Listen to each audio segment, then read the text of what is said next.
E depois ele vai interpretar este assunto em João capítulo 7, a partir do versículo 39.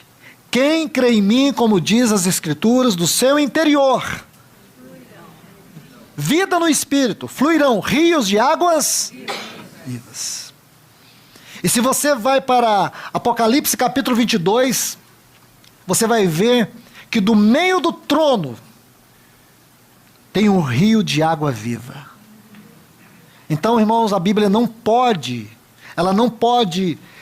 desconectar na sua interpretação, ela tem que se configurar. A Bíblia interpreta a própria Bíblia. Então, quando você quer entender este quadro de textos, você vai perceber que este rio de água viva, que flui do trono de Deus, é o mesmo que Jesus está falando, fluirão do teu interior, aqueles que creem em mim. Crer no Evangelho de João tem a conotação de unir ao Senhor, comunhão, que é uma faculdade do Espírito. Fluirão do seu interior rios de águas vivas. O manancial é o Senhor. E se esse manancial estiver jorrando na minha vida, o que vai acontecer? A luz do Senhor vai vir. E quando a luz do Senhor vem, ela vai trazer clareza, ela vai trazer luz. Ela vai colocar na luz. Aí aquele salmo de número 90, versículo 8. As minhas iniquidades. Irmãos, você sabe que à medida que você se aprofunda na vida espiritual, você se torna mais rendido e quebrantado. Tem algumas pessoas que acham que à medida que você vai ascendendo na espiritualidade, mais você vai inchando para os lados. Não é. À medida que você vai ascendendo na vida espiritual, mais quebrantado você fica. Paulo, quando ele escreve para os Coríntios, ele se sentia como um dos principais entre os apóstolos. Mais na frente ele escreve aos Efésios, ele se sentia o menor dos santos. E quando ele escreve suas últimas epístolas para Timóteo, ele se sentiu o pior dos pecadores. Quanto mais você se acende na vida espiritual, mais quebrantado e rendido você se torna. Isso é lindo, irmãos, porque significa que as nossas raízes vão se soltando dessa terra. E como um trigo nós vamos nos curvando diante do Senhor. É nisso que o trigo se diferencia do joio. Então observe isso aqui, é muito importante. O Senhor está dizendo algo para nós. O livro de Jeremias vai nos ajudar a interpretar essa parte. Ele diz: 2 males cometeu o meu povo, eles me deixaram, manancial de águas vivas. Irmãos, se essa rica fonte de águas vivas, que é o Senhor, ela não estiver jorrando no nosso espírito, o que nós vamos ter na nossa alma? Cisternas rotas. Sabe o que significa isso? Cisternas que não retêm água. Lembre-se, eu fiz uma colocação, eu sinto, irmãos, é dolorido, eu também não gostaria de dizer, nem gostaria também de ouvir. Mas se eu estiver aqui, irmãos, falar: irmãos, posso dizer isso? Ô Thomas, posso dizer? Maurício, posso ter uma frase aqui? Imagine, irmãos, nós não íamos terminar nunca. Irmãos, estes homens, assim como eu, sabemos da responsabilidade desse tempo, dessa palavra, e mais ainda, que é o Senhor que nos congregou nesse lugar. Não importa quem está aqui, importa é quem está falando aqui. E nós sabemos que é o Senhor. Então, irmãos, é nessa liberdade e confiança que eu digo para vocês. Nós temos feito da nossa alma um cemitério. Cemitério de depósitos de Deus, de dádivas divinas, de milagres. Quantas pessoas você conhece, irmãos, que receberam grandes milagres do Senhor, e a única coisa que ela sabe falar é dos milagres. Esses dias eu estava com um irmão, quero contar isso assim com muito cuidado para os irmãos. Se eu transparecer uma soberba, que os irmãos me perdoem, mas não é isso. No ano passado, nós perdemos um irmão muito querido em Goiânia. Mas foi uma escola do Senhor para todos nós. Eu tive o privilégio que o Senhor me deu de gastar muitas horas com esse irmão. E aquilo que eu vivi com ele tem marcado minha vida, e creio que marcará para sempre.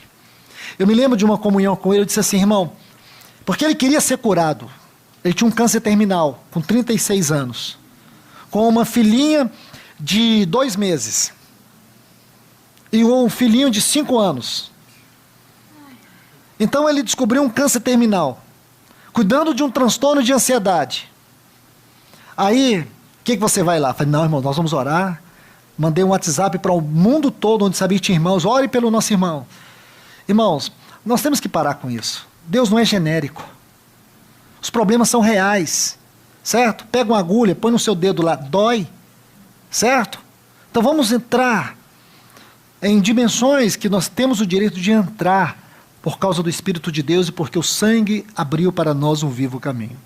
Então, entre muitos momentos que eu vivi com esse irmão, teve um que eu falei assim para ele que me marcou muito. Eu disse para ele, você quer ser curado? Ele falou, quero. E morrer? Claro que não, né? Eu falei, não, Luiz, eu não quero morrer. Olha essas crianças, Luiz, quem vai cuidar delas? Eu falei, tá, mas se você não morrer de câncer agora com elas, novinha, vai morrer com um avião que vai cair na sua cabeça. Você vai morrer se de repente você tropeçar e bater com a cabeça. Olha, irmão, peraí. O seu problema é esse? Pense comigo. Se o Senhor te curar, será uma grande responsabilidade. Se você morrer, é um grande privilégio. Foi que ele foi entendendo. Foi o que adianta você ser curado e passar por esse câncer e não ver a face do Senhor na sua face? Você vai ser um homem frustrado. Você perdeu o sentido da vida. A única coisa que você vai dizer para as pessoas, um dia Deus me curou. Se essa cura não for um caminho que te leve para a face do Senhor, não valeu a pena. É melhor você perder tudo e ganhar a face do Senhor. Moisés não entrou em Canaã, mas ele ganhou a face do Senhor. Não houve na terra um homem que falasse com Deus face a face. Não entrou em Canaã. A face de Deus é maior do que Canaã. Irmãos, quando ele entendeu isso, aí foi um problema, irmãos. Porque aí ele não queria ficar. Aí ele não queria. Aí quem está sofrendo? A esposa. Porque ele ia orar. Aí ele dizia para a esposa, eu não quero ficar. Eu quero o Senhor. Por que eu te conheci assim só agora, Senhor? Aí, então, esse foi o conflito. Aí você diz, irmão, não concordo com você. Você pode não concordar, não faz diferença. O problema já aconteceu, o Senhor já levou ele, e a esposa dele está lá com 2 crianças. Agora, como ela ficou?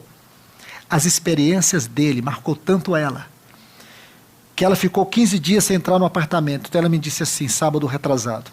Quando eu abri a porta, que eu vi o apartamento, eu fiquei com vontade de passar direto e pular de cabeça para baixo. Porque eu dizia, como eu vou viver com essas 2 crianças? Por que Deus fez isso? Eu tive uma infância tão difícil. Eu tive uma vida tão difícil. A melhor coisa que eu tinha era o meu casamento, meu marido. O Senhor tirou meu marido. Naquela hora, irmãos, que é normal, mas aí, irmãos, aquele testemunho, aquele homem que ajoelhava e dizia para ela, não faz barulho, porque eu estou num face a face com o Senhor. Aquele marido que dizia para ela, não ore para Deus me curar, porque eu quero Ele, eu não quero cura. Tudo aquilo que ele falou para ela, hoje é o alimento. Ela disse, Luiz, como eu vou odiar o Senhor? Eu tenho que agradecer a Deus pelos anos de casado, eu tenho que agradecer a Deus por tudo que Ele fez. Eu tenho que agradecer a Deus porque eu sei que aonde Ele está é para onde eu vou com os meus filhos. Ah, irmãos, isso é a vida cristã. Tem terapia maior do que essa, irmãos? Tem milagre maior do que esse? Eu podia dizer para vocês, irmãos, tem um irmão que foi curado de câncer lá em Goiânia. Tem vários que foram. E daí? Não é verdade? Agora, e uma experiência como essa? Então nós temos que ter uma dimensão muito maior das coisas. Porque o propósito do inimigo é nos limitar. Eu quero que você entenda, dentro de você existe um manancial de águas vivas. E esse manancial tem que fluir. Tem que fluir sobre a sua vontade, sobre a sua mente e sobre as suas emoções. Porque senão, você nunca vai ter a luz do Senhor. Você vai viver em trevas. Trevas é também sinônimo de ignorância espiritual.